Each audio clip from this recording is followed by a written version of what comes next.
Друзья, всем привет! С вами Айман Искараева, юрист в Дубае. В данном видео я расскажу вам о выселении из квартиры, какие предусмотрены нормы для этого согласно законодательству Дубая. Подписывайтесь на меня на телеграм-канале, друзья, если вы хотите узнавать новости свежие по юридическим темам Объединенных Арабских Эмиратов.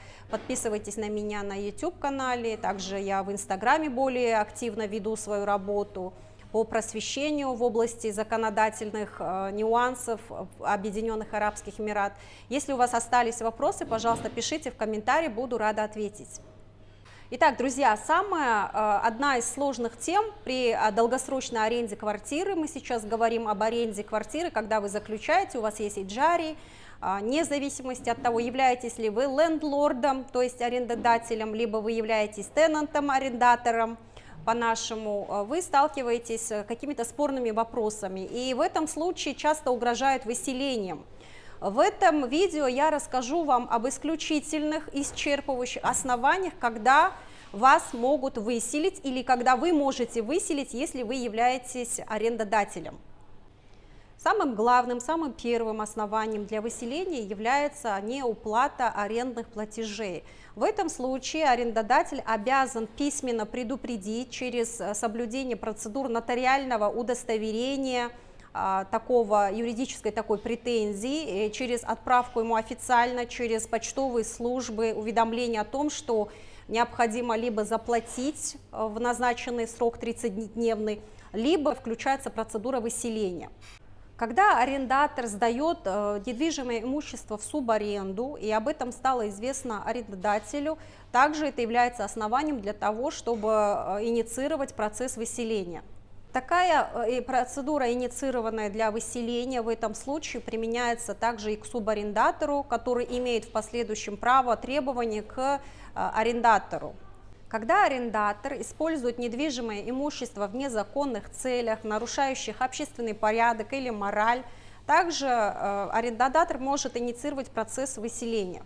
Если арендатор коммерческой недвижимости оставляет недвижимое имущество без уважительной причины на срок до 30 дней, в этом случае также применяется процедура выселения, либо это может быть 90 дней, в течение 1 года, то есть помещение пустует, в этом случае также арендодатель имеет право инициировать процедуру выселения и расторжения такого контракта. Когда арендатор недвижимого имущества наносит ущерб недвижимому имуществу по грубой неосторожности или по неосмотрительности, то есть таким образом, что недвижимое имуществу причинен ущерб существенный, в этом случае также арендодатель имеет право требовать выселения.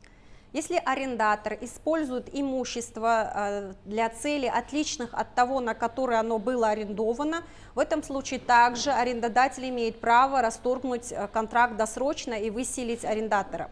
Если данное недвижимое имущество вдруг потребовалось для нужд государства, друзья, также в этом случае досрочно расторгается контракт, и арендодатель уже вынужденно должен будет выселить арендатора.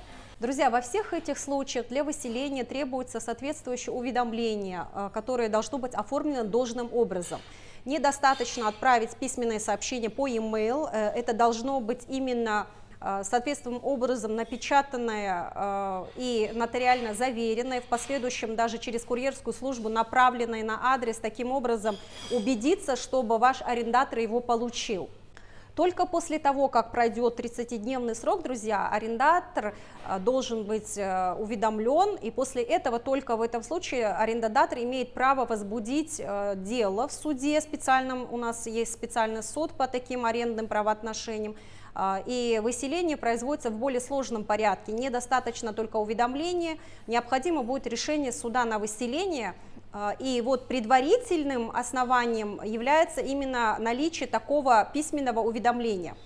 По истечении срока аренды, друзья, можно будет также выселить, но в этом случае опять же предусмотрено исчерпывающее основание. Первое основание, если владелец желает внести реконструкцию, существенные изменения в недвижимое свое имущество, и это невозможно, когда находится арендатор в помещении, соответственно, он может направить соответствующее уведомление оно делается заблаговременно, за 12 месяцев, необходимо предупредить об этом, и только после этого можно будет выселять такого арендатора. Если недвижимое имущество находится в состоянии, которое требует комплексного обслуживания, требуются дополнительные работы, то опять же арендодатель должен за 12 месяцев об этом уведомить, и, соответственно, арендатор должен будет покинуть уже недвижимое имущество. Если владелец недвижимого имущества сам хотел бы жить уже, далее пользоваться своим помещением, в этом случае также он должен заблаговременно, за 12 месяцев уведомить, соответственно, письменно, опять же, по процедурам, о которых я выше сказала. Либо, если недвижимое имущество подлежит продаже, и это было решение арендодателя, он также должен об этом уведомить за 12 месяцев своего арендатора. Друзья, это была информация по выселению, то есть когда есть основания для выселения и каким образом это должно быть произведено. Если у вас еще остались вопросы, друзья, вы можете писать мне в комментариях, буду рада вам ответить. С вами была Иман Искараева, юрист в Дубае. Подписывайтесь на меня на YouTube, на Instagram-канале, где я более активно веду работу. Ставьте лайк этому видео обязательно, мне будет интересно узнать ваше мнение в комментариях. Спасибо за внимание.